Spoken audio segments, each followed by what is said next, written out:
A negative mind will never give you a positive life. Your mind is so powerful. That's why the Bible says we can be transformed by the renewing of our mind. A negative mind is a mind that's always looking at the worst case scenarios, thinking about the worst things that can happen, which, by the way, 90+% of the things you worry about happening don't even end up happening. A negative mind is always looking at the glass half empty instead of the glass half full. And I think the number one way to fix the way you think is to focus on God, because the Bible says if we keep our mind on God, He will keep us in perfect peace.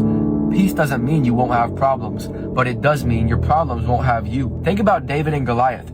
Everyone was terrified of Goliath. Everyone was like, that's a big old giant. That boy is big. We do not got nothing against him.